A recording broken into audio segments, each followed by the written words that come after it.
نحمده ونصلي على رسوله الكريم أما بعد فأعوذ بالله من الشيطان الرجيم بسم الله الرحمن الرحيم ولا تحسبن الذين قتلوا في سبيل الله أمواتا بل أحياء عند ربهم يرزقون صدق اللہ العظیم۔ ناظرین کرام، یکم محرم الحرام خلیفہ ثانی حضرت سیدنا عمر بن خطاب رضی اللہ تعالی عنہ کا یوم شہادت ہے۔ شہادت کی موت بہت عظیم تر موت ہے، اور اس کا اندازہ رحمت عالم صلی اللہ علیہ وسلم کے اس فرمان سے لگایا جا سکتا ہے کہ آپ نے فرمایا لَوَدِدتُ أَنْ أُقْتَلَ فِي سَبِيلِ اللَّهِ ثُمَّ أُحْيَا ثُمَّ أُقْتَلْ ثُمَّ أُحْيَا ثُمَّ أُقْتَلْ، کہ میں اس بات سے محبت کرتا ہوں کہ اللہ کے راستے میں مارا جاؤں، پھر زندہ کیا جاؤں، پھر مارا جاؤں، پھر زندہ کیا جاؤں، پھر مارا جاؤں، پھر زندہ کیا جاؤں۔ مطلب ہے کہ مجھے شہادت کی موت مطلوب ہے، شہادت کی موت سے محبت ہے۔ اور اسی بات کی لگن حضرت عمر فاروق رضی اللہ تعالیٰ عنہ کو بھی تھی، وہ بھی شہادت کے طلبگار تھے، اور انہوں نے اپنی تمام تمناؤں کو پورا کیا، مگر ان کی دو آرزوئیں، دو تمنائیں باقی تھیں، اور ان دو تمناؤں کا ذکر انہوں نے اپنی اس دعا میں اللہ سے مانگ کر پورا کیا۔ حضرت عمر رضی اللہ تعالیٰ عنہ اکثر یہ دعا فرمایا کرتے تھے، اللہم انی اسألک شہادتاً فی سبیلک وموتتاً فی بلد حبیبک۔ اے اللہ، ایک تو مجھے شہادت کی موت نصیب فرما، اور دوسرا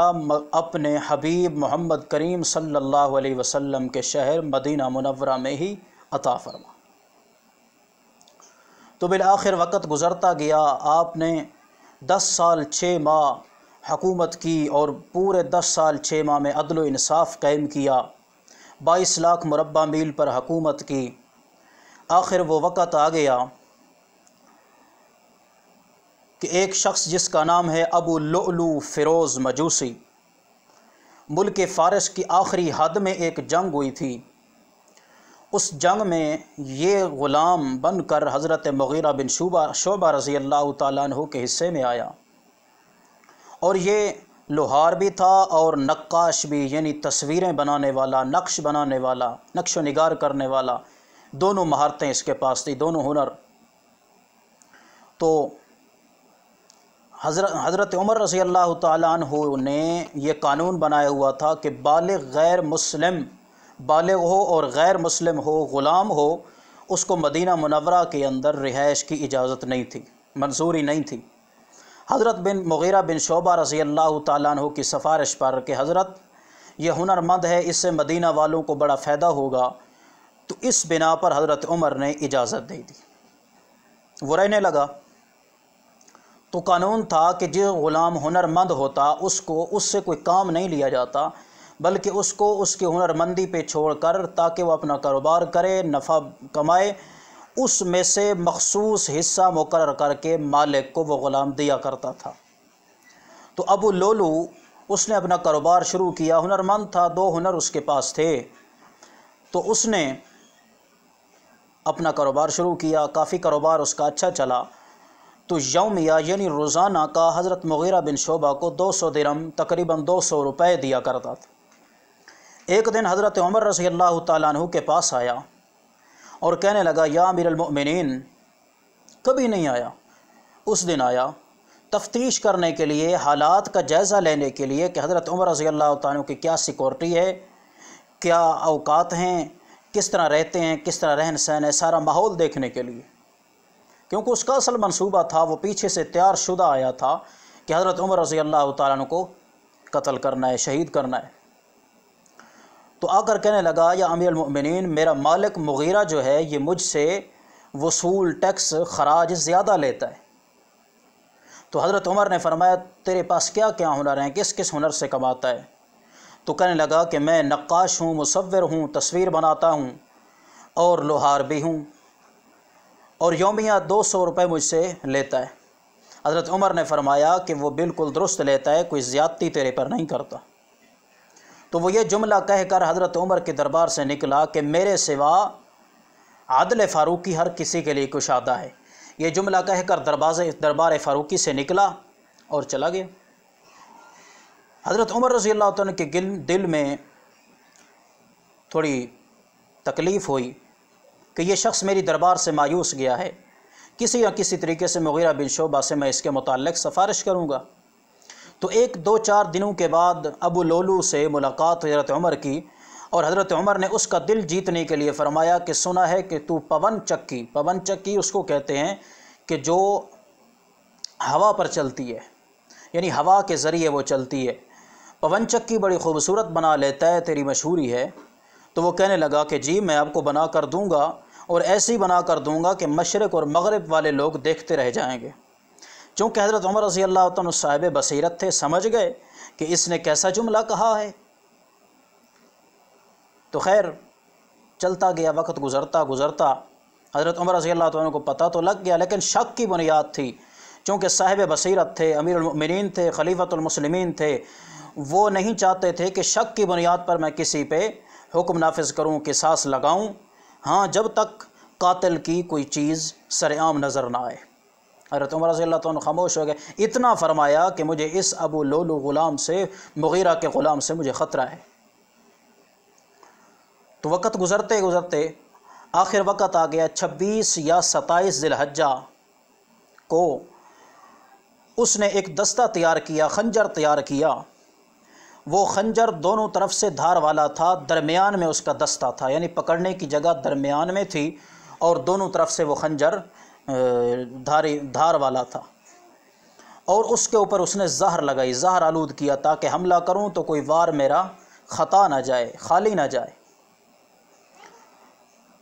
تو اندھیرے میں آ کر وہ مسجد نبوی میں بیٹھ گیا۔ حضرت عمر رضی اللہ عنہ حسب عادت آئے، صفیں درست فرماتے آئے، اور مصلی امامت پہ کھڑے ہوئے، محراب کے اندر تکبیر تحریمہ کہی۔ جیسے ہی تکبیر تحریمہ کہی، صحابہ نے کہی، نماز کی نیت باندھ لی، تو وہ ابو لولو مجوسی خبیث اٹھا، اور اس نے حضرت عمر رضی اللہ عنہ کی کمر میں یکے بعد دیگرے 6 وار اکٹھے کیے، اور ایک بار پیٹ پر کیا۔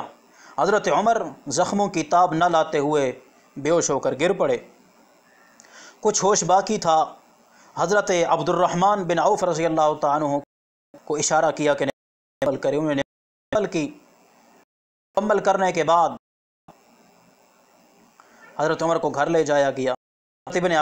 اللہ عنہ کو فرمایا کہ ابن عباس دیکھ کر آؤ مجھے کس نے مارا ہے۔ ابن عباس نے بتایا کہ مغیرہ بن شعبہ نے کہ غلام ابو لولو نے آپ کو قتل کیا ہے۔ الحمدللہ پڑھا، اللہ کی حمد و ثنا کی، اور اس کے بعد فرمایا کہ شکر ہے اللہ نے کسی غیر مسلم کے ہاتھوں سے مجھے مرا ہے، مسلم کے ہاتھوں سے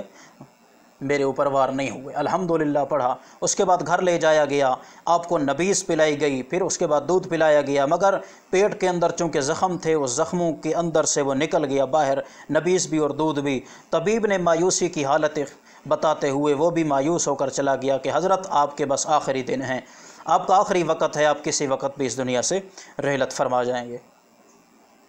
3 یا 4 دن،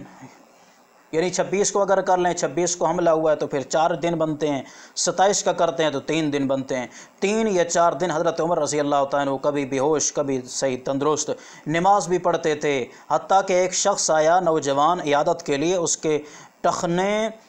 شلوار کے پجامے سے چھپے ہوئے تھے، تو حضرت عمر رضی اللہ تعالیٰ عنہ نے فرمایا ارے نوجوان، ٹخنوں کو اوپر رکھا کر، اس سے کپڑے بھی صاف ہوں گے اور اللہ تجھ سے راضی ہوگا۔ مقصد اس بات سے یہ ہے کہ اتنی کٹھن حالت کے اندر، اتنی درد اور تکلیف کی حالت کے اندر بھی حضرت عمر رضی اللہ تعالیٰ عنہ نے اسلام کی خلاف ورزی کو برداشت نہیں کیا، پھر بھی اس کو ٹوکا، اس کو منع کیا۔ اس کے بعد آپ نے 6 صحابہ، کچھ ساتھیوں نے کہا حضرت اپنے بعد خلیفہ مقرر کرتے جائیے، نشاندہی کرتے جائیے کہ آپ کے بعد خلیفہ کون ہوگا۔ تو حضرت عمر رضی اللہ تعالیٰ نے 6 صحابہ حضرت علی، حضرت عثمان، حضرت عبد الرحمن بن عوف، حضرت طلحہ، حضرت زبیر اور حضرت سعد بن ابی وقاص رضی اللہ تعالیٰ عنہم کو بلایا اور فرمایا کہ 3 دنوں کے اندر اندر خلیفہ مقرر کر لو مشورے سے، پھر اس کے بعد اسی کو اپنا خلیفہ تسلیم کر لینا۔ حضرت عمر رضی اللہ تعالیٰ عنہ بالآخر 3 دن کے بعد یکم محرم الحرام کو اس دنیا سے داعی اجل کو چلے گئے، رخصت ہو گئے اس دنیا کو، انا للہ و انا الیہ راجعون، دنیا کو چھوڑ کر چلے گئے۔ اور آپ کا جنازہ حضرت صہیب رضی اللہ تعالیٰ عنہ جو 3 دن تک آپ کے بعد امامت کے مصلی پر فائز رہے، امامت کا یعنی کہ فرائض سر انجام دیتے رہے، اور 3 دنوں کے اندر اندر آپ کی آخری خواہش ایک یہ بھی تھی، وہ بھی آپ کو بتاتا چلوں، آپ کی آخری خواہش ایک یہ تھی کہ میں روضہ رسول کے اندر ہی مجھے جگہ مل جائے، مدفن میرا روضہ رسول ہی بنے۔ تو آپ نے حضرت عبداللہ کو بھیجا کہ جاؤ اماں عائشہ رضی اللہ تعالیٰ عنہا سے پوچھ کر آؤ کہ عمر کی خواہش ہے کہ مجھے روضہ رسول کے اندر جگہ مل جائے۔ تو اماں عائشہ کے پاس جب عبداللہ گیا رضی اللہ تعالیٰ عنہ تو اماں عائشہ رضی اللہ تعالیٰ عنہا نے خوشی کا اظہار فرمایا اور فرمایا کہ وہ جگہ رکھی ہوئی تو میں نے اپنے لیے تھی، لیکن میں عمر کو بخش دیتی ہوں، عمر رضی اللہ تعالیٰ عنہ کو ہبہ کر دیتی ہوں۔ تو حضرت عبداللہ رضی اللہ تعالیٰ عنہ جب خوشی کی خبر لے کر آئے، حضرت عمر کو بتایا گیا تو حضرت عمر اٹھ کھڑے ہوئے، اٹھ کر بیٹھ گئے اور فرمایا کہ عبداللہ بتاؤ ماں عائشہ نے کیا فرمایا ہے، کیا میری تمنا پوری ہوئی ہے یا نہیں؟ حضرت عبداللہ عرض کرتے ہیں ابا جی آپ کی تمنا پوری ہو گئی ہے، اماں عائشہ نے اپنی جگہ آپ کو ہبہ کر دی ہے، آپ کو اجازت ہے، آپ کا مدفن روضہ رسول کے اندر ہی ہوگا۔ اور الحمدللہ پڑھا کہ الحمدللہ اللہ کا شکر ہے کہ اللہ نے شہادت کی موت بھی نصیب فرمائی اور روضہ اپنا مدینہ منورہ کے اندر نبی صلی اللہ علیہ وسلم اپنے حبیب کے شہر میں شہادت کی موت نصیب فرمائی، اور آخری خواہش بھی اور بڑی خواہش پوری ہوئی کہ روضہ رسول میرا مدفن بنا۔ تو یہ ہے شہادت حضرت عمر رضی اللہ تعالیٰ عنہ شہادت کا واقعہ۔ اس طرح حضرت عمر رضی اللہ تعالیٰ عنہ کی شہادت ہوئی یکم محرم الحرام کو، عادل بادشاہ، عادل حکمران جس کے عدل اور انصاف کی وجہ سے پوری دنیا میں عدل اور امن قائم رہا، اور اس کی مثالیں آج تک قائم ہیں۔ وآخر دعوانا ان الحمد للہ رب العالمین۔